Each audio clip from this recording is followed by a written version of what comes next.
장례를 치른 지 일주일, 빗소리만이 정막을 깨뜨리는 깊은 밤이었습니다. 톡, 톡. 누군가 문을 두드리는 소리에 할머니는 몸을 떨었어요. 할머니, 저예요. 그 목소리를 듣는 순간 할머니의 심장이 멎는 것 같았습니다. 문을 열자 거기에는 목에 테이프 자국, 손목에 결박 흔적이 선명한 다연이가 서 있었죠. 유령이야? 꿈이야? 할머니가 다연이의 따뜻한 손을 만지는 순간 두 사람은 폭풍처럼 울부짖었습니다. 그 밤 이후 우리는 죽음보다 더 잔인한 진실과 마주하게 됩니다. 누가 죽었고 누가 거짓말했는지 지금부터 한꺼풀씩 벗겨집니다. 이야기가 끊기지 않도록 지금 무료 버튼인 구독과 좋아요로 함께 해주세요. 바로 이어갑니다. 안녕하세요, 여러분. 오늘은 참 특별한 이야기를 들려드리려고 합니다. 한 할머니의 이야기인데요. 이분의 삶을 통해 우리가 정말 소중하게 여겨야 할 것이 무엇인지, 그리고 때로는 우리 곁에 있는 사람들을 얼마나 잘 알고 있는지에 대해 함께 생각해 보는 시간을 가져보겠습니다. 새벽 4시 반, 아직 세상이 잠들어 있는 시간입니다. 하지만 시장 골목 한편에서는 이미 하루가 시작되고 있었죠. 비닐 차양 밑으로 형광등이 웅웅 소리를 내며 밝혀지고 큼직한 스테인리스 국솥에서는 첫 김이 모락모락 올라오기 시작합니다. 김말순 할머니는 이날도 어김없이 작은 장부를 펼쳐놓고 전날의 외상 표시를 연필로 하나씩 지워나가고 계셨습니다. 30년이 넘도록 해온 일상이었죠. 라디오에서는 7080 트로트가 작게 흘러나오고 맞은편 생선 좌판 사장님은 벌써부터 새벽 고등어를 외치며 하루를 열고 있었습니다. 이 시장 골목은 참 정겨운 곳이었습니다. 아직도 현금이 주요 거래 수단이고 일요일이면 미장원 앞에 손님들이 줄을 서는 그런 곳이었죠. 말순 할머니는 이곳에서 76의 나이까지 국밥집을 지켜왔습니다. 할머니의 인생은 결코 순탄하지만은 않았습니다. 10살 때부터 장터를 오르내리며 살아온 분이셨죠. 어려웠던 시절, 그 유명한 IMF 때도 가게 불은 단 한 번도 꺼뜨리지 않으셨다고 합니다. 그만큼 악착같이 그리고 꿋꿋하게 살아오신 분이었습니다. 하지만 인생에는 예상치 못한 아픔이 찾아오기도 하죠. 10년 전 말순 할머니에게는 감당하기 힘든 일이 일어났습니다. 버스 전복 사고로 아들과 며느리를 한날에 잃게 된 것입니다. 갑작스런 사고였죠. 그날 이후 말순 할머니의 품으로는 손녀 다연이가 들어왔습니다. 그때부터 할머니의 하루는 더욱 바빠졌습니다. 아이가 학교에 가는 날이면 도시락에 소고기 무국을 꼭 넣어주셨죠. 할머니, 국물은 꼭 식힌 다음 덮어야 해요. 다연이의 이 말버릇은 지금도 할머니 귀에 생생하게 남아 있었습니다. 세월이 흘러 다연이는 어느새 23이 되었습니다. 봄부터 민재라는 청년과 사귀기 시작했는데 스타트업에 다닌다고 했죠. 그런데 둘이 만난 지 얼마 되지도 않아 결혼하겠다고 나선 것입니다. 4달 만의 일이었어요. 요즘은 소박하게 감성 웨딩이 유행이에요. 다연이는 웃으며 말했습니다. 제주 게스트하우스에서 작은 웨딩을 올리겠다고 했죠.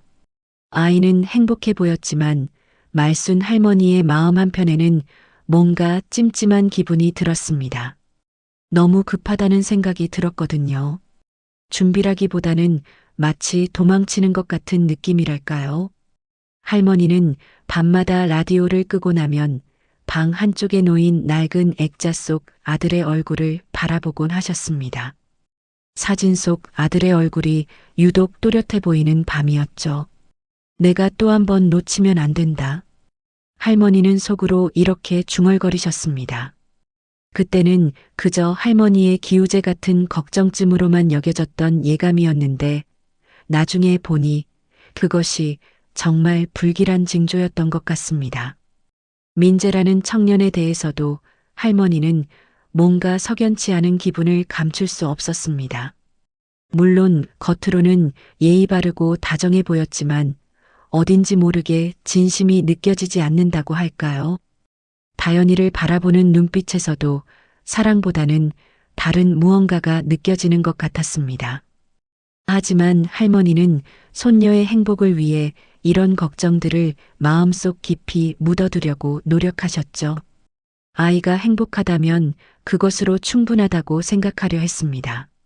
그렇게 할머니의 평범한 일상은 계속되었고 국밥집의 하루도 언제나처럼 분주하게 흘러갔습니다. 여러분도 혹시 이런 경험이 있으신가요? 가족이나 사랑하는 사람의 선택을 지켜보면서 마음 한편에 걱정이 들지만 그 사람의 행복을 위해 조용히 지켜보기만 하는 그런 마음 말입니다. 그런데 인생이라는 것이 참 예측할 수 없는 것 같습니다. 말순 할머니의 마음속 불안이 현실이 되어버린 날이 찾아왔거든요. 그것도 아주 갑작스럽게 말이죠. 장마가 시작된 어느 날이었습니다. 평소와 다름없이 국밥집을 정리하고 계시던 할머니에게 한 통의 전화가 걸려왔어요. 경찰서에서 온 전화였습니다. 전화를 받는 순간 할머니의 손이 바들바들 떨리기 시작했죠. 제주 게스트하우스에서 화재가 발생했습니다. 신호는 소지품과 반지로 확인됐고요. 시신이 많이 훼손되어서 신속 화장을 권고받았습니다. 경찰관의 목소리는 마치 교과서를 읽는 것처럼 매끄럽고 차분했습니다. 하지만 그 말을 듣는 할머니의 마음은 온통 뒤죽박죽이 되어버렸죠. 수화기를 놓고 나서도 할머니는 한동안 그 자리에 서 계셨습니다. 믿을 수가 없었거든요. 겨우 며칠 전까지만 해도 행복하게 웃으며 결혼 준비를 하던 손녀가 그렇게 갑작스럽게 세상을 떠났다는 게 도무지 현실 같지 않았습니다. 그런데 더 이상한 일이 일어났어요. 민재의 반응이었습니다. 할머니가 다급하게 전화를 들었을 때 민재는 놀라울 만큼 침착했거든요. 울음소리 하나 없이 말이죠. 할머니, 부검은 다연이가 원치 않던 일이었을 거예요. 제가 모든 것을 정리하겠습니다. 민재의 목소리에는 슬픔보다는 오히려 무언가를 재촉하는 듯한 느낌이 있었습니다. 이상했어요. 사랑하는 사람을 잃은 남자의 반응치고는 너무나 차분했거든요. 며칠 후 장례식장에 도착한 것은 관이 아니라 작은 상자였습니다. 그리고 그 옆에는 그슬린 펜던트 하나가 놓여 있었죠. 다연히 엄마의 유품이었던 그 펜던트를 보는 순간 할머니는 그동안 참고 있던 눈물이 쏟아져 내렸습니다. 밤새도록 그것을 꼭 쥐고 울으셨어요. 하지만 할머니의 마음 한편에는 계속해서 무언가 걸리는 것이 있었습니다. 바로 신속 화장이라는 말이었어요. 제주에서 인천까지 관을 옮기는 데는 하루면 충분하다고 했는데 왜 할머니에게 묻지도 않고 그런 결정을 내린 걸까요? 궁금증을 참을 수 없었던 할머니는 다음 날 게스트하우스 주인에게 직접 전화를 걸어보셨습니다. 방 하나만 탔어요. 그런데 이상한 게 밤 10시 이후에는 젊은 남자 한 명만 봤지 여자분은 못 봤네요. 그 말을 듣는 순간 할머니의 등줄기가 차갑게 식었습니다. 신혼여행을 온 부부라면 당연히 함께 있어야 하는 것 아닌가요? 그런데 왜 다연이는 보이지 않았던 걸까요? 며칠 후에는 더욱 충격적인 소식을 듣게 되었습니다. 국밥집 단골 손님 중에 보험 설계사를 하는 분이 계셨는데 그분이 술김에 무심코 던진 말이었어요. 그 민재라는 청년 말인데요. 결혼 전부터 보장성 보험을 여기저기 알아보더라고요. 그런데 수익자를 전부 본인으로 해놨더라고요. 좀 이상하지 않나요? 시장에서 도는 소문은 때로 과장되기도 하지만 이번에는 뭔가 다른 느낌이었습니다. 마치 피 냄새가 나는 것 같은 그런 불길함이 할머니의 마음을 짓눌렀거든요. 그날 밤 할머니는 잠을 이룰 수가 없었습니다. 다연이의 얼굴이 자꾸만 떠올랐어요. 아이의 밝은 웃음소리, 따뜻했던 손길, 그리고 마지막으로 나눈 대화까지 모든 것이 생생하게 기억났습니다. 정말 이대로 끝내야 하는 걸까? 할머니는 스스로에게 물어보셨어요. 손녀를 그렇게 보내는 것이 맞는 일일까요? 뭔가 석연치 않은 부분들이 너무 많았거든요.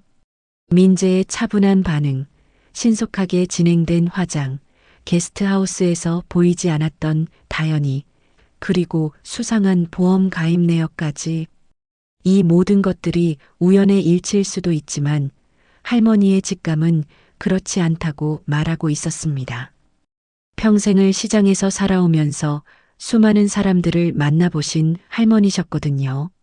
사람의 진심과 거짓을 구별하는 눈이 남달랐죠.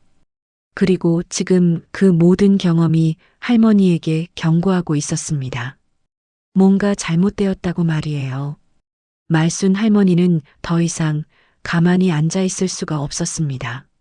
마음속 깊이 자리 잡은 의혹들이 할머니를 재촉하고 있었거든요. 하지만 76의 나이에 혼자서 무엇을 할 수 있을까요? 그때 할머니가 떠올린 사람이 있었습니다. 시장 목공소를 운영하는 윤만식 사장님이었어요. 이분은 예전에 형사로 일했던 경력이 있어서 시장 사람들 사이에서는 해결사로 통하는 분이었습니다. 복잡하고 어려운 일이 생기면 사람들이 자주 찾아가곤 했죠. 할머니는 용기를 내어 목공소를 찾아가셨습니다. 톱밥 냄새가 가득한 작업장에서 윤만식은 차 한 잔을 내오며 할머니의 이야기를 처음부터 끝까지 꼼꼼히 들어주었어요. 어머니, 이건 냄새가 납니다. 윤만식의 표정이 심각해졌습니다. 그는 할머니가 말한 모든 내용을 종이에 적어가며 정리했죠. 경찰 출신답게 체계적이고 논리적으로 접근하는 모습이었어요. 일단 보험부터 확인해 봐야겠습니다. 윤만식은 보험사에 근무하는 지인에게 연락을 취했습니다. 며칠 후 돌아온 답변은 할머니의 예상보다 훨씬 충격적이었어요. 다연이 이름으로 가입된 상해보험과 재난특약을 합치면 총 7억 8천만 원. 그런데 수익자는 모두 민재로 되어 있었습니다. 더욱 놀라운 것은 가입 날짜였어요. 다연이와 민재가 처음 만나기도 전으로 거슬러 올라가 있었거든요. 이건 빚 많은 사람들이 자주 쓰는 전형적인 수법입니다. 윤만식의 설명에 할머니의 얼굴이 창백해졌어요. 그러니까 민재는 다연이를 만나기도 전부터 이미 계획을 세우고 있었다는 얘기였거든요. 윤만식은 게스트하우스 주변 CCTV 영상도 구해왔습니다. 화질이 좋지는 않았지만 확실히 밤 10시 이후 복도를 지나다니는 건 남자 한 명뿐이었어요.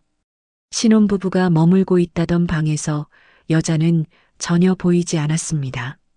할머니는 직접 민재가 다닌다던 회사도 찾아가 보셨어요. 그런데 알고 보니 그 회사는 이미 작년에 폐업한 상태였습니다. 민재는 현재 무직이었고 대부업체 3곳에서 총 5천만 원의 빚을 지고 있다는 것도 알게 되었죠. 스타트업에 다닌다더니 거짓말이었구나. 할머니는 속으로 중얼거리셨어요. 다연이에게 했던 모든 말들이 거짓이었을 가능성이 높아 보였습니다. 그날 밤 할머니에게 민재로부터 문자 메시지가 왔습니다. 할머니, 사망진단서 원본이 필요합니다. 실수로 분실했어요. 장례를 치른 지 겨우 이틀 만에 재발급을 문의하다니 이상하지 않나요? 할머니는 그 문자를 보는 순간 가슴 밑바닥에서 무언가가 타오르는 것을 느꼈습니다. 오래된 장작에 불이 붙는 것처럼 말이에요. 이제 내가 눈을 뜨겠다. 윤만식과 함께 더 깊이 조사해 본 결과 민재 주변에는 수상한 인물들이 여럿 있다는 것을 알게 되었습니다. 특히 K라는 브로커가 자주 등장했는데 이런 보험 사기 사건에 자주 연루되는 인물이라고 했어요. 할머니는 매일 밤 다연이의 사진을 보며 다짐하셨습니다. 애야, 할머니가 꼭 진실을 밝혀낼게. 내가 억울하게 당한 일을 그냥 넘어가지 않을 거야. 조사를 진행하면서 할머니는 자신이 전혀 몰랐던 세계가 있다는 것을 알게 되었어요. 보험 사기, 계획적인 범죄, 그리고 돈을 위해서라면 사람의 목숨도 우습게 여기는 사람들의 세계 말입니다. 세상에 이런 일이 정말 일어나는구나. 할머니는 충격을 받으셨지만 동시에 더욱 확고한 의지를 다지셨어요. 손녀를 지켜주지 못한 할머니로서 이제라도 정의를 세우고 싶었거든요. 윤만식은 할머니에게 말했습니다. 어머니, 이 일은 쉽지 않을 거예요. 상대방도 치밀하게 계획을 세웠을 테니까요. 하지만 진실은 반드시 밝혀집니다. 저도 끝까지 도와드릴게요. 그렇게 할머니의 진짜 싸움이 시작되었습니다. 평생 국밥 한 그릇으로 살아온 평범한 할머니가 이제는 손녀의 죽음에 숨겨진 진실을 찾아 나서는 탐정이 된 것이죠. 여러분도 혹시 이런 상황을 맞닥뜨린다면 어떻게 하시겠어요? 포기하고 체념하시겠습니까? 아니면 할머니처럼 끝까지 진실을 찾아 나서시겠습니까? 때로는 평범한 사람의 용기가 세상을 바꾸는 힘이 되기도 합니다. 그런데 말이죠. 세상에는 정말 기적 같은 일이 일어나기도 하나 봅니다. 말순 할머니가 진실을 찾아 헤매고 있던 바로 그때 누구도 예상하지 못한 일이 벌어졌거든요. 장례를 치른 지 정확히 일주일이 되는 밤이었습니다. 비가 유리창을 두드리는 소리가 밤의 정적을 깨뜨리고 있었죠. 할머니는 평소처럼 다연이의 사진을 보며 하루를 마무리하려던 참이었어요. 그런데 그때 아주 조심스러운 노크 소리가 들렸습니다. 톡, 톡. 누군가가 문을 두드리고 있었어요. 이 시간에 누가 찾아올까 싶어 할머니는 조심스럽게 문 쪽으로 다가갔죠. 누구세요? 할머니가 물었을 때 돌아온 대답은 정말 믿을 수 없는 것이었습니다. 할머니, 저예요. 그 목소리를 듣는 순간 할머니의 심장이 멎는 것 같았어요. 설마, 정말 설마 하는 마음으로 문을 열었는데 거기에는 젖은 머리카락 아래로 다연이의 얼굴이 있었습니다. 목에는 테이프가 닿았던 듯한 붉은 자국이 선명했고 손목에는 결박당했던 흔적이 그대로 남아 있었어요. 하지만 분명히 살아있는 다연이었습니다. 할머니. 다연이의 목소리는 떨리고 있었어요. 할머니는 그 순간 그대로 무너져 내렸습니다. 다리에 힘이 풀려서 주저앉을 뻔했죠. 다연이의 손끝이 할머니의 팔을 붙잡았는데 그 손에서 느껴지는 따뜻한 온기가 이 모든 것이 꿈이 아니라는 것을 증명해 주었어요. 다연아, 다연아.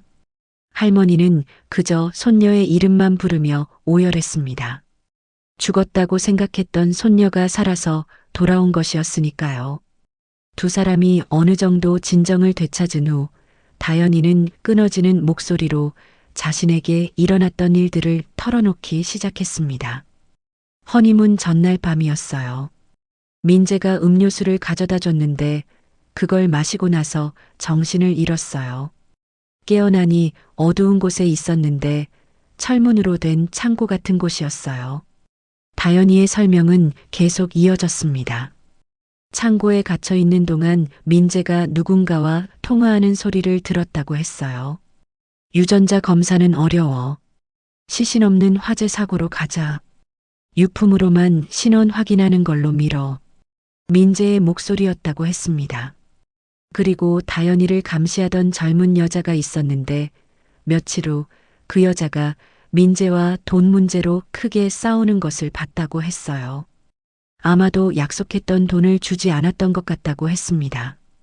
그 여자가 마지막에 문을 열어주면서 빨리 도망치라고 했어요. 그래서 야산을 넘어서 버스 정류장까지 갔어요. 다연이는 떨리는 목소리로 계속 말했습니다. 버스 정류장에서 밤배를 타고 육지로 올라왔는데 기사 한 분이 상황을 알아채고 말없이 도와주셨다고 했어요. 앉아 있어라고 하면서 자리를 가리켜 주셨다고 하더군요. 할머니는 다연이에게 담요를 덮어주면서 말했습니다. 이젠 내가 지킨다. 할머니가 절대 놓지 않을 거야. 윤만식에게 급히 연락을 드렸더니 곧장 달려왔어요. 상황을 듣고 나서 윤만식은 즉시 계획을 세웠습니다. 일단 녹음을 해야 합니다. 민재가 자백하도록 유도해보죠. 윤만식은 스피커폰을 켜고 민재에게 전화를 걸었어요. 다연이가 일부러 무심한 척 물어봤습니다. 민재야, 보험은 잘 되고 있어? 수화기 너머로 민재의 목소리가 낮게 떨리며 들려왔어요. 조용히 해. 진단서 원본만 있으면 모든 게 끝나. 그 말 속에는 조급함과 불안함이 가득했습니다. 윤만식은 조용히 엄지손가락을 세워 보였어요. 녹취가 깨끗하게 잡혔거든요. 이제 민재의 자백을 담은 결정적인 증거가 생긴 것이었습니다. 하지만 할머니와 다연이 모두 알고 있었어요. 이제 정말 위험한 순간이 시작될 것이라는 것을 말이에요. 민재가 다연이가 살아있다는 것을 알게 되면 어떤 일이 벌어질지 모르거든요. 할머니, 무서워요. 다연이가 할머니의 품에 안기며 말했습니다. 괜찮다, 애야. 이제 할머니가 다 해결할 거야. 할머니는 다연이의 머리를 쓰다듬어 주면서도 마음속으로는 각오를 다지고 있었어요. 평생 남에게 해를 끼쳐본 적 없는 착한 할머니였지만 손녀를 지키기 위해서라면 무엇이든 할 수 있을 것 같았거든요. 모성애, 아니 조모애라고 해야 할까요? 그 강한 힘이 할머니를 움직이고 있었습니다. 아무리 조심스럽게 계획을 세워도 예상치 못한 일이 벌어지기 마련이죠. 할머니와 다연이가 안도의 한숨을 돌리고 있던 바로 다음 날 저녁, 정말 아찔한 일이 벌어졌거든요. 국밥집 문이 쾅 하고 열렸습니다. 평소보다 훨씬 거친 소리였어요. 할머니가 고개를 들어보니 민재가 서 있었습니다. 그런데 평소의 그와는 뭔가 달랐어요. 예의 바르던 모습은 온데간데 없고 눈빛이 날카롭게 변해 있었거든요. 할머니, 장례 이후로 너무 힘드셨죠? 민재의 말투는 위로하는 것 같았지만 그 안에 숨겨진 의도가 있다는 것을 할머니는 직감적으로 느꼈어요. 민재의 눈에 처음으로 감정이 비쳤는데 그것은 슬픔이 아니라 초조함이었습니다. 뭔가를 재촉하는 듯한, 불안해하는 듯한 그런 감정이었죠. 할머니는 최대한 평정심을 유지하려 노력했어요. 그래, 많이 힘들구나. 그래도 이제 좀 나아지고 있어. 그런데 민재가 가게 안을 이상하게 훑어보기 시작했어요. 마치 무언가를 찾는 것 같은 눈빛이었습니다. 할머니의 심장이 쿵쿵 뛰기 시작했죠. 혹시 다연이가 숨어 있다는 것을 눈치챈 걸까요? 바로 그때였습니다. 뒷문 쪽에서 그릇이 부딪히는 소리가 작게 났어요. 아주 작은 소리였지만 조용한 가게 안에서는 또렷하게 들렸습니다. 민재의 눈이 번득였어요. 혹시 다연이 있나요? 그 순간 할머니는 평생을 걸고 연기를 해야 한다는 것을 깨달았습니다. 만약 여기서 들킨다면 다연이에게 어떤 일이 벌어질지 모르거든요. 무슨 소리야? 애는 떠났는데. 할머니의 목소리는 침착했지만 속으로는 목이 타들어가는 것 같았어요. 거짓말을 해본 적이 거의 없는 할머니에게는 정말 힘든 순간이었죠. 민재가 뒷문 쪽으로 다가오기 시작했습니다. 할머니는 급하게 몸을 돌려 민재의 시선을 가로막았어요. 배고프지 않니? 국밥 한 그릇 끓여줄까? 하지만 민재는 할머니의 말에 대답하지 않고 계속 뒷문 쪽을 주시했습니다. 그 눈빛이 점점 날카로워지고 있었어요. 바로 그때 정말 천만다행으로 윤만식이 밖에서 문을 열고 들어왔습니다. 안녕하세요. 식사하러 왔습니다. 일부러 큰 소리로 말했어요. 윤만식의 등장에 민재의 주의가 잠시 분산되었습니다. 하지만 여전히 의심스러운 눈빛으로 가게 안을 훑어보고 있었죠. 아, 윤 사장님이시군요. 안녕하세요. 민재는 억지로 미소를 지었지만 그 미소가 얼마나 어색한지 누구나 알 수 있었어요. 윤만식은 자연스럽게 자리에 앉으며 말했습니다. 민재 씨도 할머니께 인사드리러 오셨군요. 정말 좋은 손주사위 분이시네요.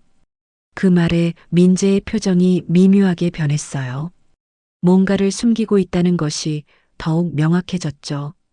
그런데 민재 씨, 보험 절차는 잘 진행되고 있나요? 윤만식이 은근히 떠보는 질문을 던졌어요. 민재의 얼굴이 순간 굳어졌습니다. 네, 잘 진행되고 있습니다. 그런데 사망진단서 원본이 필요하다고 들었는데 그게 그렇게 중요한 건가요? 윤만식의 질문에 민재는 더욱 불편해하는 기색을 보였어요.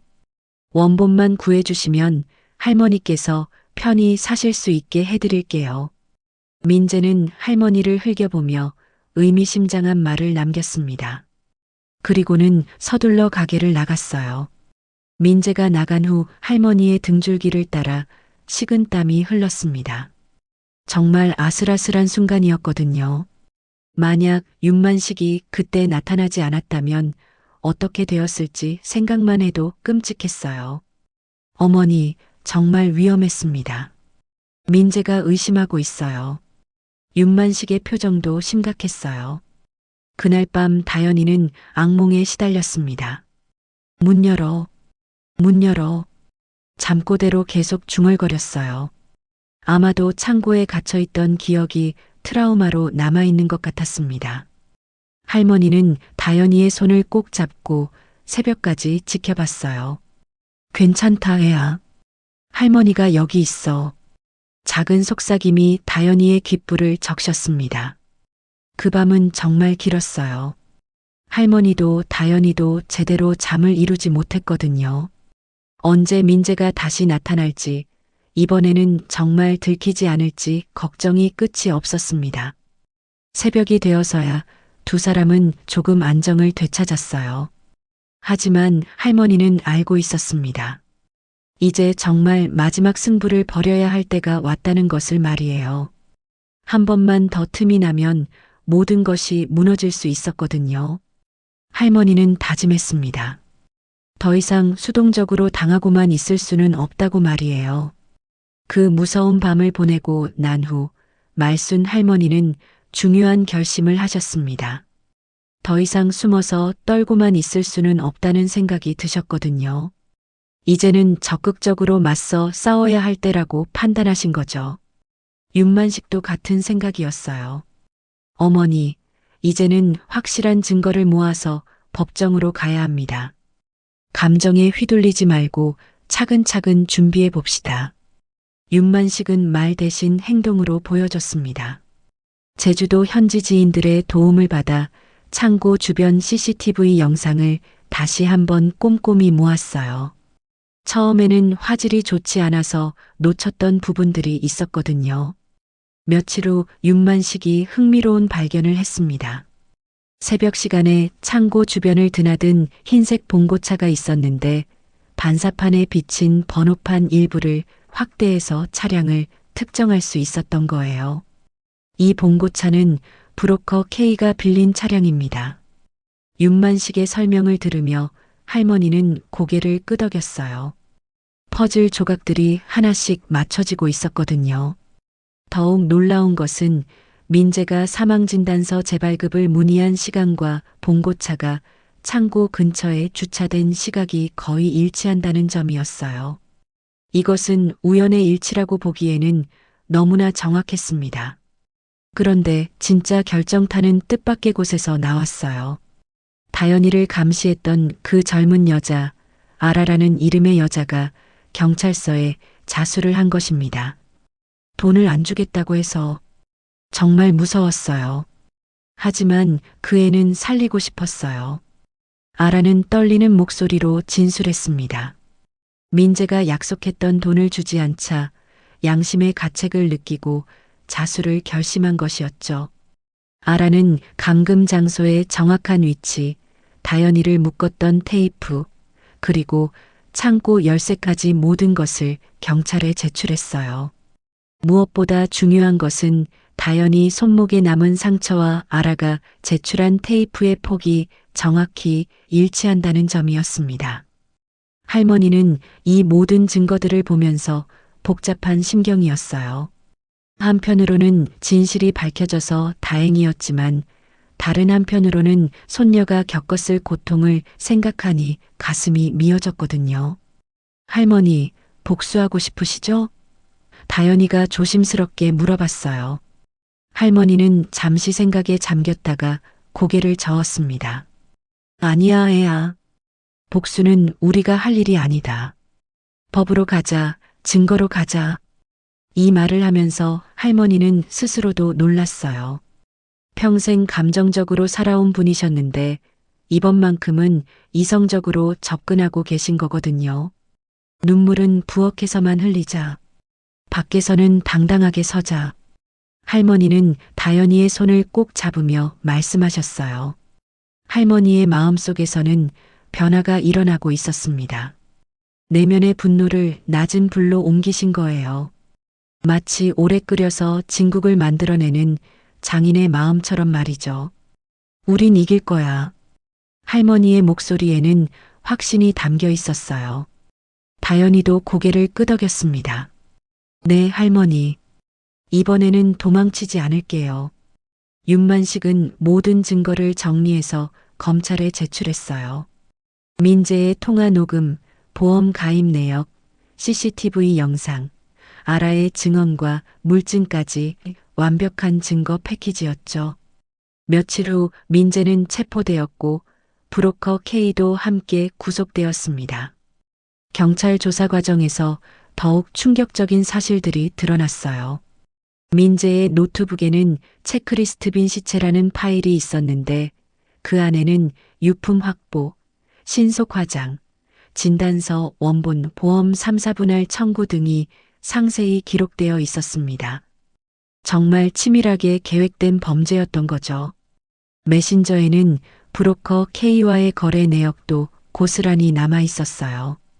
돈 거래부터 범행 계획까지 모든 것이 기록되어 있었습니다.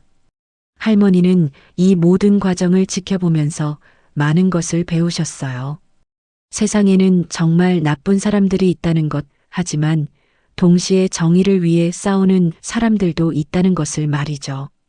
다연아, 할머니가 늦게라도 배웠구나. 때로는 참는 것보다 맞서 싸우는 것이 더 중요하다는 걸 말이야. 다연이는 할머니의 품에 안기며 말했어요. 할머니 덕분에 저도 용기를 배웠어요. 이제는 무서워하지 않아요. 두 사람은 서로를 바라보며 미소를 지었습니다. 어려운 시련을 겪으면서 오히려 더 강해진 할머니와 손녀였죠. 법정에서의 싸움이 기다리고 있었지만 이제 할머니와 다연이는 두렵지 않았어요. 진실이 그들의 편이었고 정의가 승리할 것이라는 확신이 있었거든요. 드디어 결전의 날이 다가왔습니다. 하지만 그 전에 할머니와 윤만식은 마지막으로 한 가지 작전을 더 펼치기로 했어요.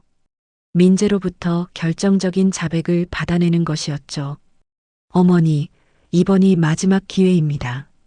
민재를 함정에 빠뜨려서 확실한 증거를 더 확보해야 해요. 윤만식의 제안에 할머니도 고개를 끄덕이셨어요. 계획은 이랬습니다. 보험 대리점에서 미팅을 갖는다는 핑계로 민재를 불러내는 것이었어요. 할머니는 평소 장 보러 다니는 차림으로 나가서 마치 정말 서류가 어려워서 설명을 듣고 싶어 하는 것처럼 연기하기로 했죠. 윤만식은 옆방에서 형사들과 함께 대기하고 있었어요.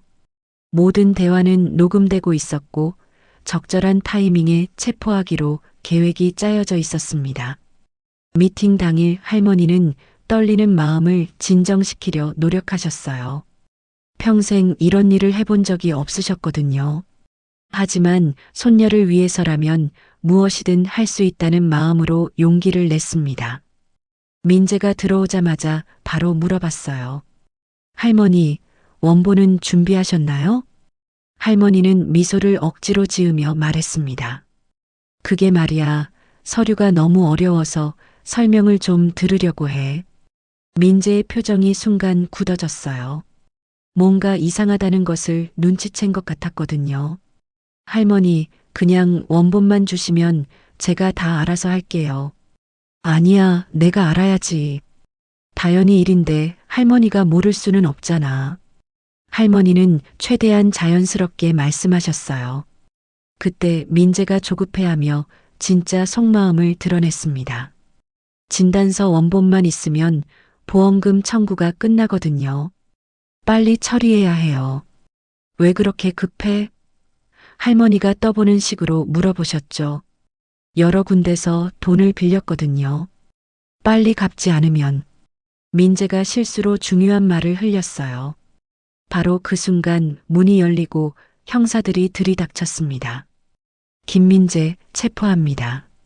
민재는 완전히 당황해서 이게 무슨 일이에요? 라고 소리쳤지만 이미 늦었어요. 모든 대화가 녹음되어 있었거든요. 며칠 후 본격적인 재판이 시작되었습니다. 법정에는 할머니와 다연이 그리고 윤만식이 앉아 있었어요. 맞은편에는 민재와 브로커 K가 피고석에 앉아 있었죠. 검사가 제시한 증거들은 정말 압도적이었습니다. 먼저 포렌식 팀이 복구한 민재의 노트북 파일들이 스크린에 떠올랐어요. 체크리스트 빈 사체라는 제목의 파일에는 정말 충격적인 내용들이 들어 있었습니다. 유품 확보, 신속 화장, 진단서 원본, 보험 3, 4분할 청구. 마치 범죄 매뉴얼을 보는 것 같았어요. 이것만 봐도 얼마나 치밀하게 계획된 범죄였는지 알 수 있었죠. 메신저 대화 내역도 공개되었습니다. 브로커 K와 민재가 주고받은 메시지들이 그대로 법정에서 읽혀졌어요. 시신 처리는 어떻게 할 거야? 화제로 하면 유전자 검사도 어려워져 같은 끔찍한 내용들이었습니다. 민재는 모든 것을 부인하며 아라가 꾸민 일이에요. 저는 속은 거라고요. 라고 소리쳤습니다. 하지만 증거들은 너무나 명확했어요. 아라가 증인으로 나와서 증언할 때는 법정이 조용해졌습니다. 지시는 김민재가 했어요. 저는 감시만 하라고 했고 결국 양심의 가책 때문에 문을 열어줬어요. 아라의 증언이 끝나자 검사는 녹취 파일을 재생했습니다. 진단서 원본만 있으면 끝이야. 민재의 목소리가 법정에 울려 퍼졌어요. 그 순간 민재의 얼굴이 새하얗게 변했습니다. 변호사들이 최후 변론을 하는 동안 할머니는 다연이의 손을 꼭 잡고 계셨어요. 긴 싸움이 드디어 끝나가고 있었거든요. 판사가 최종 판결을 내리기 전에 말했습니다. 피고인의 범행은 계획성과 잔혹성을 동시에 보여주는 중대한 범죄입니다. 또한 피해자가 생존에 돌아온 후에도 반성의 기미를 보이지 않고 있습니다. 드디어 선고가 내려졌습니다. 피고인 김민재, 징역 18년. 피고인 K, 징역 12년. 피고인 아라는 자수와 피해자 구조에 기여한 점을 고려하여 집행유예 3년. 그 말이 끝나는 순간 할머니는 조용히 숨을 내쉬셨어요. 마치 오래 끓이던 국물에서 불을 끈 것 같은 느낌이었다고 하셨어요. 팔과 어깨가 한꺼번에 가벼워지는 것 같았다고 하시더군요. 다연이는 할머니의 어깨에 기대며 조용히 눈물을 흘렸어요. 무서움의 눈물이 아니라 안도의 눈물이었죠. 할머니, 정말 고생하셨어요. 다연이의 작은 속삭임에 할머니도 눈시울이 붉어졌어요. 우리가 해냈구나, 애야. 할머니의 목소리에는 뿌듯함이 담겨 있었어요. 법정을 나서면서 윤만식이 말했습니다. 어머니, 정의는 늦을 수는 있어도 사라지지 않는다는 것을 보여주셨습니다. 할머니는 고개를 끄덕이며 대답하셨어요. 그래, 포기하지 않으면 반드시 길이 있구나. 재판이 끝나고 몇 달이 흘렀습니다.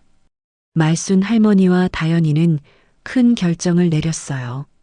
그동안 살아온 시장 골목을 떠나 새로운 곳에서 새 출발을 하기로 한 것이었죠. 양평 산자락에 자리 잡은 작은 집으로 이사를 했습니다. 마당에는 키 작은 감나무 한 그루가 서 있었고 저녁이면 산 그림자가 현관까지 내려오는 그런 평화로운 곳이었어요. 할머니는 새로운 간판을 걸었습니다. 말순이 들깨 수제비. 30년 넘게 끓여온 국밥 대신 이제는 구수한 들깨 향이 부엌을 채우고 있었어요. 작지만 따뜻한 식당이었죠. 할머니, 들깨 수제비 정말 맛있어요. 다연이가 웃으며 말했습니다. 그 웃음에는 이전과는 다른 평온함이 담겨 있었어요. 다연이는 사회복지학과에 복학했습니다. 자신과 같은 어려움을 겪는 사람들을 도와주고 싶다는 마음이 생겼거든요. 밤이면 조용한 책장 넘기는 소리가 예전의 라디오 트로트 대신 방 안을 채웠습니다. 할머니와 다연이는 특별한 일도 시작했어요. 작은 장학금 모금을 만든 것이었습니다. 해마다 청소년 쉼터 출신 대학생 한 명을 돕기로 했죠. 우리가 받은 도움을 다른 사람에게도 나눠주자. 할머니의 제안에 다연이도 적극적으로 동의했어요. 첫 번째 통장 입금 알림이 울렸을 때 할머니는 온라인 뱅킹 화면을 오래 바라보셨어요. 화면에 표시된 숫자보다 그 속에 담긴 마음이 훨씬 컸거든요. 이제야 진짜 의미 있는 일을 하는 것 같아. 할머니가 중얼거리셨어요. 어느 날 다연이가 현관 앞에서 할머니에게 말했습니다. 할머니가 저를 살렸어요. 할머니는 고개를 저으셨어요. 아니다, 애야. 넌 스스로 돌아왔어. 난 그냥 문만 열어줬을 뿐이야. 그 문이라는 단어를 말하면서 할머니는 깊은 깨달음을 얻으셨어요. 문은 한때 악몽의 시작이었지만 지금은 평화와 희망의 상징이 되어 있었거든요. 비가 오는 밤이면 할머니는 잠깐 현관문을 열어두곤 하셨어요. 빗소리가 마당을 깨끗하게 씻어주고 들깨 수제비의 따뜻한 김이 조용히 올라왔습니다. 문틈으로 들어오던 차가운 한기 대신 이제는 따뜻함이 안으로 스며들었어요. 할머니는 자주 중얼거리셨습니다. 문을 닫지 않았기 때문에 우리는 여기까지 올 수 있었구나. 윤만식 사장님도 가끔 찾아오셨어요. 어머니, 정말 잘 지내시는군요. 보기 좋습니다. 윤 사장님 덕분이에요. 혼자였다면 절대 해낼 수 없었을 거예요. 할머니는 진심으로 감사의 말씀을 드렸어요. 라디오를 켜면 가끔 옛날 트로트가 흘러나왔어요. 하지만 이제 할머니는 장부 대신 다연이의 장학계획서를 펼쳐 놓으셨습니다. 연필로 동그라미를 치며 속으로 주문을 외우셨죠. 급하게 끓이지 말고 넘치지 않게, 그러나 분명히 끓여라. 이것이 할머니가 평생 국밥을 끓이며 터득한 인생의 지혜였어요. 그리고 이제 우리의 삶도 그런 불로 끓고 있었습니다. 어느 날 다연이가 할머니에게 말했어요. 할머니, 저 이제 정말 행복해요. 진짜 사랑이 뭔지도 알 것 같고요. 그래, 애야. 진짜 사랑은 서로를 지켜주는 거란다. 이용하는 게 아니라 말이야. 할머니의 대답에는 깊은 울림이 있었어요. 그리고 할머니는 가장 중요한 깨달음을 얻으셨습니다. 문은 언제나 안쪽에서 먼저 열 수 있다는 것을 말이에요. 누군가 밖에서 강제로 열 수 있는 것이 아니라 우리가 스스로 선택해서 여는 것이라는 깨달음이었죠. 여러분, 우리 모두에게는 그런 문이 있습니다. 두려움의 문, 절망의 문, 때로는 분노의 문도 있죠. 하지만 희망의 문, 사랑의 문, 용기의 문도 있어요. 말순 할머니처럼 우리도 어떤 문을 열 것인지 선택할 수 있습니다. 처음에 할머니가 품었던 불안과 걱정의 마음, 그것이 결국 손녀를 구하는 용기가 되었듯이 말이에요. 때로는 평범한 일상 속에서도 우리는 영웅이 될 수 있습니다. 가족을 지키기 위해, 정의를 세우기 위해, 그리고 진실을 밝히기 위해 용기를 낼 수 있거든요. 여러분도 혹시 어려운 상황에 처해 계신다면 포기하지 마세요. 말순 할머니처럼 끝까지 포기하지 않으신다면 반드시 길이 보일 거예요. 오늘 집으로 돌아가시면 가족들을 한 번 더 꼭 안아주세요. 그리고 혹시 마음의 문을 닫고 계셨다면 조금씩이라도 열어보세요. 따뜻함이 스며들 테니까요. 이 이야기가 여러분의 마음에 작은 위로와 용기가 되었기를 바랍니다. 무료 버튼인 구독과 좋아요로 응원해 주신다면 더 많은 분들에게 희망의 이야기를 전할 수 있을 것 같아요. 또한 여러분의 문을 열어준 순간을 댓글로 나눠주세요. 다음 이야기에 꼭 담겠습니다. 함께 해주셔서 감사합니다.